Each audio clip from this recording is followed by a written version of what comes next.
Overthinking, the silent killer. Overthinking is a quiet destroyer. It freezes your actions, drains your mental energy, and traps you in your own mind. Picture standing at the edge of a cliff, knowing you must leap, but instead you keep pondering, what if I fall? What if I fail? What if I'm making the wrong choice? This is the prison of overthinking, and most never find a way out. But what if I told you there's a way to escape? A way to quiet the ceaseless chatter in your mind and regain control? Today, you'll discover how to do just that. Section 1. The hidden perils of overthinking. At first, overthinking might seem harmless. You convince yourself that constantly analyzing things makes you intelligent, cautious, and ready. However, over time, it evolves into an addiction. Indecision. You hesitate so much that you fail to take action. Mental exhaustion. Your brain works relentlessly, even in the absence of actual threats. Self-sabotage. You talk yourself out of opportunities, becoming your own biggest obstacle. As the philosopher Seneca once stated, we suffer more in imagination than in reality. Most of what you fear never happens, but your mind treats every worry as if it's real,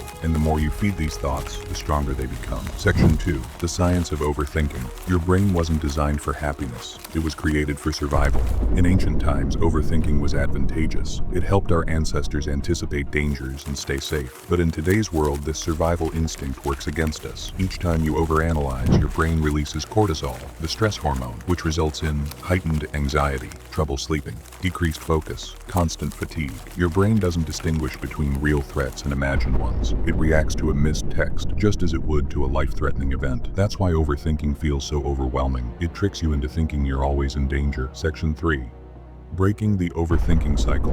The first step to overcoming overthinking is recognizing when it's happening. The second is breaking the cycle. The 5-second rule. When your mind spirals into overthinking, count backward from 5, 4, 3, 2, 1. Then, take action. This simple method interrupts the loop and forces you to act. The 80-20 rule. 80% of what you worry about doesn't truly matter. Ask yourself, will this still bother me a year from now? If the answer is no, stop giving it importance. The power of mental silence. Instead of engaging with every thought, practice observing them without reacting. Close your eyes, breathe deeply, and let the thoughts drift away like clouds. Your thoughts only control you if you allow them to. Section 4.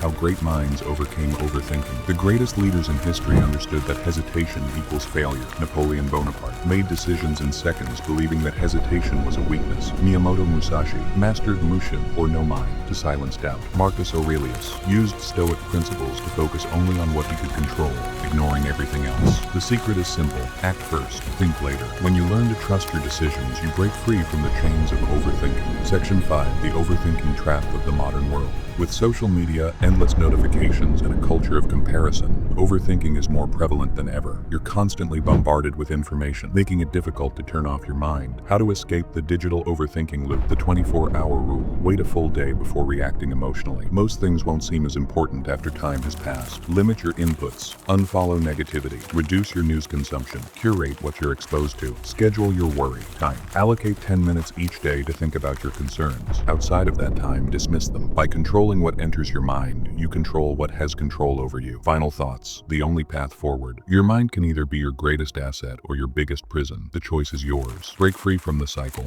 Take action, silence the doubt, and reclaim your focus. Which technique will you try first? Let me know in the comments. If you're serious about mastering your mind, subscribe now.